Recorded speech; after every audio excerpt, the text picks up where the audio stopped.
அனைவருக்கும் நமஸ்காரம். ஓம் பூச்சியாய ராகவேந்திராய சத்திய தர்ம ரதாயச பஜத்தாம் கல்ப விருஷாய நமதாம் காமதேனிவே. ஸ்ரீ ராகவேந்திரோடைய பொற்பாதம் தொட்டு வணங்கி குரு வாழ்க குருவே துணை. பத்திரிகை.com நேயர்கள் அனைவருக்கும் வணக்கத்தையும் வாழ்க வளமுடன். உங்களுடைய குடும்பத்தில் எல்லா விஷயமும் இந்த கேட்டுட்டு இருக்கக்கூடிய அன்பர்கள் நேயர்கள் எல்லாத்துக்கும் சுபிக்ஷத்தை வாரி வழங்கட்டும் பிரபஞ்சம் என்று வாழ்த்தி வணங்கி அருமையான பதிவுங்க.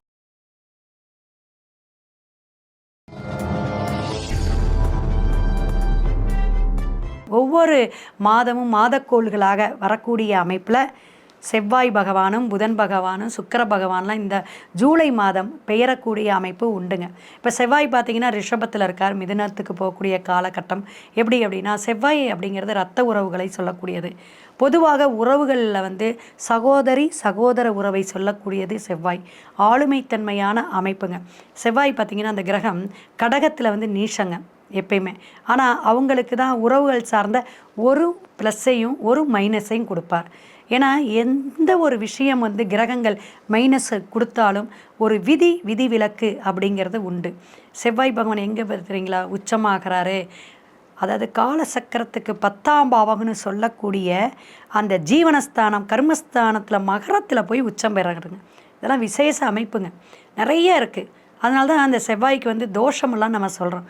நம்மளுடைய லக்னம் ராசிக்கு தோஷம் 2, 4, 7, 8, 12 இந்த மாதிரி பாவகத்தில் லக்னத்தில் இருந்து எடுக்கும் பொழுது இருந்தால் அது செவ்வாய் தோஷம்னு சொல்கிறோம். அது மட்டும் நம்ம பார்க்கவே கூடாது. கிரக சேர்க்கை, சுபகிரக பார்வை, சனி பகவான் பார்த்தாலும் அந்த செவ்வாயோடைய அமைப்பை தாக்கத்தை குறைக்கும். இதெல்லாம் நிறைய இருக்குங்க விதிவிலக்கு. ஸோ செவ்வாய் பகவான் அப்படி இருந்து சுக்கிரனுடைய இடத்துல இருந்து இப்போ எங்கே பெயர்றாருங்க, மிதுனத்துக்கு பகை பெற்று போகக்கூடிய அமைப்பு. அப்போ உறவுகளிடையே சின்ன சின்ன பிணக்குகள் எல்லாம் அந்த 12 ராசிக்குமே இந்த விஷயங்கள் நடக்கும். அப்போ ஒரு கிரகம் எங்கே இருக்குது, இப்போ சனி பகவான் பார்த்திங்கன்னா மீனத்தில் இருக்கும்போது பிரபஞ்சத்தில் பஞ்சபூத தத்துவமாக இருக்கக்கூடிய நிலம், நீர், இந்த மாதிரி போர் முனை, இந்த மாதிரி விஷயங்கள்லாம் நடக்கிறதெல்லாம் பாவக்கோள்களுடைய தன்மைங்க.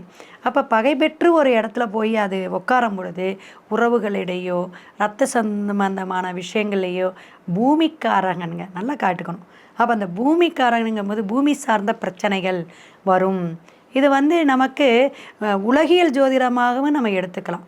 இதில் இப்போ பூமி சார்ந்த பிரச்சனைகள் வரலாம், ஒரு பிளவுகள் ஏற்படலாம், சண்டை சச்சரவு வரலாம். இதெல்லாம் செவ்வாயுடைய ஆதிக்கம் தான். மேஷத்தில் இருக்கும் போதாங்க போர் நடந்துகிட்டு இருந்துச்சு.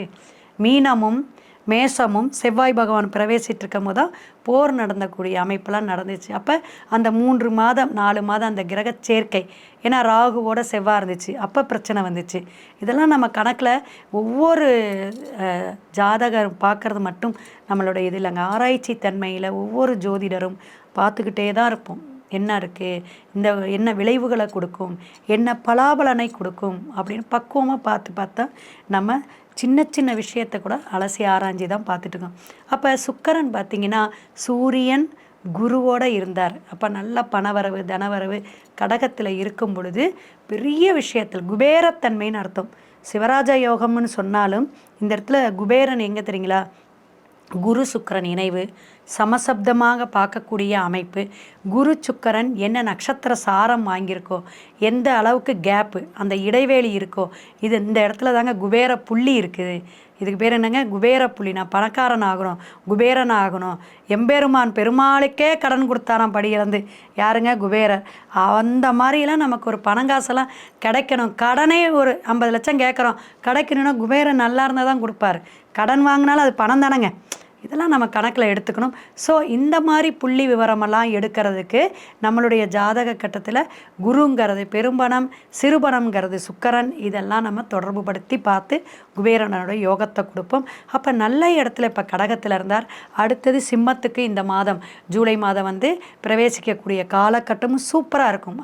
அரசியல் சார்ந்த துறையில் எல்லாருக்குமே பணம் நிறையா வருங்க. எந்த விதத்திலேயாவது பணப்புழக்கம் உண்டு. அப்போ சுக்கிரன் நல்ல பிளேஸுக்கு வரார். இதெல்லாம் பயன்படுத்திக்கணும். அடுத்தது வந்து பார்த்திங்கன்னா ஆவணியில் எங்கெங்க சூரியனும் வந்துடுவார். அப்போ நல்ல ஒரு புகழாரத்தோட பணம் சம்பாதிக்கிற விஷயங்கள்லாம் நடக்கும். பணப்புழக்காட்டம் நல்லா இருக்கும் தமிழ்நாட்டில்ங்கிறதை நீங்கள் தெரிஞ்சுக்கலாம். அடுத்த விஷயம் பார்த்திங்கன்னா இப்போ புதன் பகவான் இப்போ மிதுனத்தில் இருந்து அடுத்தது எங்கே வருவார், கடகத்துக்கு பிரவேசிக்கக்கூடிய காலம்.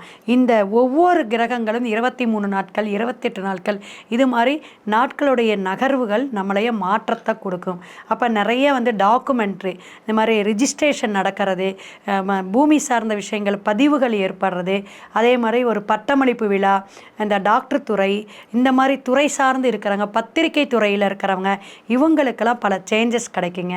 வெளிநாடு வெளியூர் புதிய தொடர்புகள் தகவல்கள் இப்போ பார்த்திங்கன்னா இந்த 2 மாதம் இந்த 1.5 மாதத்துக்கு பாருங்களேன், கண்டிப்பாக இந்த ஜூலையிலேருந்து ஆகஸ்ட் ஒரு 10ஆம் தேதி வரையுமே இந்த தகவல் தொடர்பு பத்திரிகை விஷயங்கள் நிறைய இடத்துல வந்து பேசக்கூடிய அமைப்பில் வரும். அப்போ இந்த புதனுடைய ஆதிக்கம் எப்படியெல்லாம் மாறுதோ இதெல்லாம் வச்சு தான் நம்ம சொல்கிறோம். அப்போ எந்த விஷயமா வரும் அப்படின்னா தமிழ்நாடு இந்தியா லெவலில் என்னென்ன நடக்குதுங்கிறத அதிகமாக பார்க்கக்கூடிய அமைப்பு வரும். அதே போல் நம்ம சினிமா துறையாக இருக்கட்டும், கலைத்துறையாக இருக்கட்டும், அரசியலில் சில மாற்றங்கள்லாம் எல்லாருமே இந்த கேமரா கம்யூனிகேஷன் வந்து கொண்டு போய் எடுத்து நமக்கு டக்குன்னு கொடுக்கக்கூடிய விஷயமா இருக்கும். நேற்று ஒரு விஷயம் சொன்னாங்கங்க இந்த சேனலில், இன்றைக்கி ஒரு விஷயம் சொன்னாங்கங்கிற மாதிரி மாற்றத்தை கொடுக்கக்கூடிய காலகட்டமாக இருக்கும். அனைவருக்குமே ஒரு புத்திமதி புகட்டக்கூடிய அமைப்பில் புதன் பல மாற்றத்தை கொடுப்பார். சென்னையில் இருக்கக்கூடிய வண்டலூர் அருகில் இருக்கக்கூடிய குபேரன் கோயிலில் போயிட்டு நீங்கள் வழிபாடு எடுங்க. அது குரு ஓரை சுக்கர ஓரை இதெல்லாம் பார்த்து நீங்கள் வழிபாடு எடுக்கணும். அதே போல் சுக்கரன் அப்படிங்கக்கூடிய அமைப்பு உங்கள் ஜாதகத்தில் வந்து வீக்காக இருக்குது, நீஷமாக இருக்குது அப்படிங்கிற அது சுக்கர தசா நடக்கிறவங்க ஸ்ரீரங்கமோ அல்லது சுக்கரனுடைய ஸ்தலம் பிரசித்தி பெற்ற நவகிரகத்தில் இருக்கக்கூடிய கஞ்சனூர் போயிட்டு நீங்கள் வழிபாடு எடுத்துகிட்டு வாங்க. அது எப்படி வழிபாடு எடுக்கணும்னு நீங்கள் நம்மக்கிட்ட ஃபோன் பண்ணி நீங்கள் விவரமாக கேட்டுக்கோங்க.